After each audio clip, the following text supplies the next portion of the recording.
before you came to Washington and New York, you were also in Texas. You're doing a little bit of a U.S. tour. You met with Governor Abbott. You met with Republican lawmakers. What did you learn on this trip? What's your takeaway? It has different aspects, but in these times where we need friends and partners more than ever, I wanted to get out of kind of the comfort zone between capitals to really get to people's life, because obviously many people in the US question, well, Ukraine is quite far away, so what does it matter for us? And also here in the US, but also in Germany, people are seeing the inflation. So I wanted to speak to different opinion holders about the situation that we as Europeans need the support from our American friends and partners, because, as I said, this is not only a war in Europe. This is a war which could turn the whole world upside down, because if other autocracies worldwide see that you just have to be as brutal as you can and you have to lead a war as long as you want, then the world will stay in silence. And I think we have to show those who believe in the peace in the world, in the international rule-based order, that we are standing with Ukraine, we are standing with peace, liberty, and the Charter of United Nations as long as it takes. Did you change anyone's minds? Because there are a number of Republicans who don't want to sign up for more Ukraine aid. This is why I met with many Republican senators. I met with, as you said, Governor Abbott, to actually also ask, so why are you reluctant on the support? And actually the answers I was getting were also many questions, which I totally understand, because they're saying how my impression would be, how long this war would take. And I try to make clear that this is not only about Europe, this is not only about Ukraine, but it's about the future world order.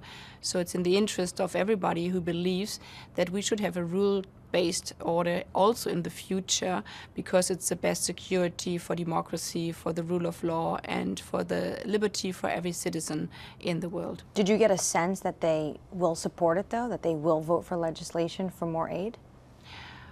Well, I think important is in these times trust. So therefore, obviously, I'm not speaking about internal discussions, but I got a very diverse picture. As I said, many questions. My feeling was that there is an understanding how important the current support is. So I left Texas, I left Washington with a quite positive feeling. However, I know how politics are, and it's not for me as a foreign minister from abroad to get into internal discussions. But how close we have worked together over the last 1.5 years, the German Chancellor with US President Biden, but also I myself with my colleague and friend Tony Blinken, I think people shouldn't underestimate that this is crucial in moments which you have never seen before in politics. We woke up in a total different world after the invasion of Putin, and then you have to trust and rely on your partners and friends. And I'm really thankful that we could do this as Europeans, as Germans, in the last 1.5 years with the US administration. Well, what about Germany's latest potential aid to Ukraine? You were also just in Kyiv, and your counterpart, Dmytro Kuleba, expressed his disappointment that Germany is still not sending Taurus missiles. He said, quote, Germany is wasting time. Why is Germany yet again so reluctant? Well, it's not Germany. We changed our course by 180 degrees back 1.5 years ago, because before, because of our history, because of the Second World War, the Holocaust, we didn't support with military material in conflict zones. But we saw in this moment we have to, because otherwise you would not support the victim. So therefore we totally changed our course, and as you know, in democracies this is something big, but we wanted to do it and we did it. And by this we changed, for example, that we aligned now with the 2% of the NATO investments. We equipped with Leopard panzers, with air defense IRIS-T. This is the most sophisticated material. But we have seen also with the most sophisticated, like the IRIS-T air defense, how important it is to protect Kiev, to protect electricity grids, but that you cannot only promise these materials, they have to work in the fields. And we saw also the challenges there. And this is why with the Taurus system, the long-ranging missile system, we have to fix everything that they can work there, fix all the legal recommendations around it. And this is where we're standing. And on the other hand, I said myself at this press conference, I totally understand. I mean, I'm a mother of two. Yeah, if I would live in this war zone, that every day counts, and this is why we are so aware how important our constant military support is. Is it difficult, though, for Germany to be seen as potentially not moving as quickly, but at the same time coming to America and asking the U.S. to continue their support? Well, I've been in Ukraine 4 times during war, and I've heard and met so many people who said we are so thankful for the support because we see how Germany changed its course. We made mistakes in the past. I said that also very openly with regard to Nord Stream 2. Former governments relied way too heavily on the word of Putin, even though others, like the Baltic states, were warning us. So we said openly, we did mistakes. And now we have to do the right things for the future. Now we are the second biggest supporter for military equipment for the self-defense of Ukraine after the US. So we are the biggest in Europe. And we are keeping up with this support as long as it takes. I was curious, is it personally ever uncomfortable for you as a Green Party politician? Your party stands for pacifists, right? And you grew up going to anti-war demonstrations, and now you're supporting weapons to a war zone. No, because it's the right thing to do. And I think this is what politics is all about. It's not about reading out your party program, even though the world has changed.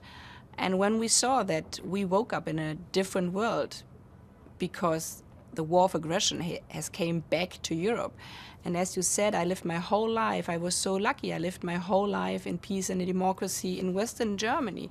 So many people couldn't imagine that there would be war again. But when we were faced with this brutal war, we said politics is about making the right decisions. And this is why, for me, also for my Green Party, it was very clear we have to stand aside by the victim, by the people of Ukraine, because if you're neutral in this situation, you would support the oppressor and the aggressor. And maybe also for my party, it's not to say we are pacifists of saying you cannot use force for self-defense.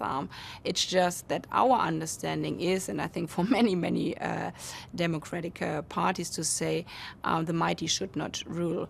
But it was Joschka Fischer, also Green Foreign Ministers back in time, working closely together those days, also with Madeleine Albright, for example, when we saw the horrible wars in former Yugoslavia, in the Western Balkans, who said our German responsibility is never again war from Germany, because we brought the most brutal atrocities all over the world, but also never again genocide. So the question of defending human rights, defending people from genocide, from crimes against humanity, is also something my party has grown up with. And this is why, for example, in this situation, it's not only about military support, but I'm also lobbying a lot for reform of the International Criminal Court, the ICC, so we could be in the future also being able to bring the war of aggression in front of the International Criminal Court. The biggest political story in the United States is going to be, of course, the presidential election next year.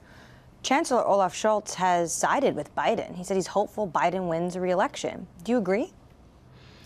As I said, we work so closely together with President Biden, the Chancellor, Tony Blinken, and I, that obviously it would be very good if we can keep up this relationship. However, the good thing about democracy is it's not up to politicians, it's not up to other governments to decide who is the future government. It's in the hand of the people. This is what democracy is all about. And with that being said, is it inappropriate for Olaf Scholz to weigh in on U.S. politics? No, not at all. But I'm just making clear why for me it was important, even though I work so closely together with this current administration, that we shouldn't be naive, that in democracies there can be always another government. And because I know from my own country we have more parties, we are a coalition of 3. that for big support like for Ukraine, you need bipartisan support. And this is why, for me, it was important also to do the outreach to the Republicans. And this is totally in line with the Chancellor, because also the transatlantic relation is not bound to only one party, thanks God.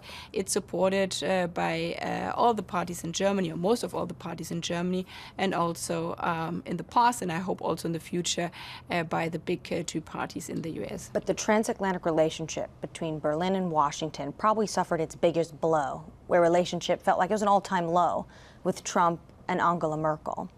How would you prepare for a second Trump presidency?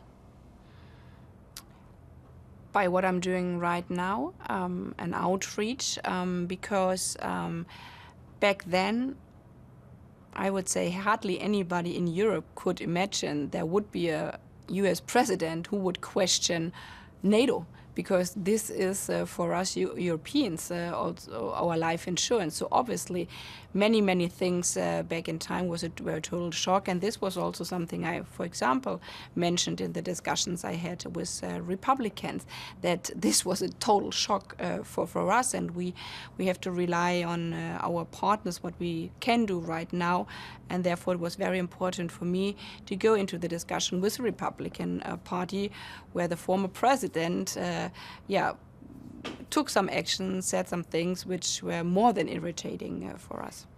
When it comes to what's going on in Europe right now, I want to ask you about what China's doing in electric vehicle subsidies. There's going to be this investigation into that. Ursula von der Leyen announced it. Does Germany support that investigation? Yes. Yes. Is there a concern from Germany? The conversation we're having now, you talked about defense out of the United States. That was your security. For years, Germany was so reliant on cheap energy sources from Russia. Now you have some companies wanting to leave Germany. And commerce has been so reliant on China. Has Germany outsourced too much? Has there been a reckoning of what Berlin has learned over the course of the past 2 years? We have learned our lessons from our Russian dependencies. And again, I believe it's a strength if you can be also in politics self-reflective, of saying, okay, this was obviously not the right way to go. We had such a high dependence on Russian gas and oil, but especially gas, that obviously in the past former governments took decisions which weren't the right one. Speaking about the gas pipeline Nord Stream 1 as a purely economic thing, nothing to do with geopolitics. And I was in opposition back then, and I was also at the Yamal Peninsula, for example, where there was a source of this pipeline coming through. I spoke to many people there, and I could not only feel from our partners in Poland and the Baltics, but also there, that this has obviously a geopolitical dimension. So before election, I was always arguing we have to not only trust on words, but we have to see the action. And now, when we came in government, we said already in our coalition treaty that we have to rephrase our dependencies. We formulated also before the Russian war that we will do a new China strategy, and after the invasion, the full invasion, we not only wrote the strategy, but we prepared for the things we should change in the future. And this is like limiting. But are you worried about Chinese retaliation? Yes. So first of all, understanding that if you're bound too closely, it can endanger yourself, especially if you are having such a high dependency of a regime like in Russia, which is in the end attacking your own peace order. So therefore, cutting down our dependency from Russia, but also now with regard to China, de-risking is our total understanding of the strategy. No decoupling, because you cannot decouple in an interconnected world. And a connected world is also way to peace. But we should be able to defend ourselves, not being naive. And so being a partner in climate issues, being a competitor, obviously, with China with new technology, but also seeing that we are systematic rivals world, and we have to protect our own vulnerability, and this is where von der Leyen comes in, the Commission President, to strengthen our critical infrastructure in Europe, but also looking at outbound investment screenings.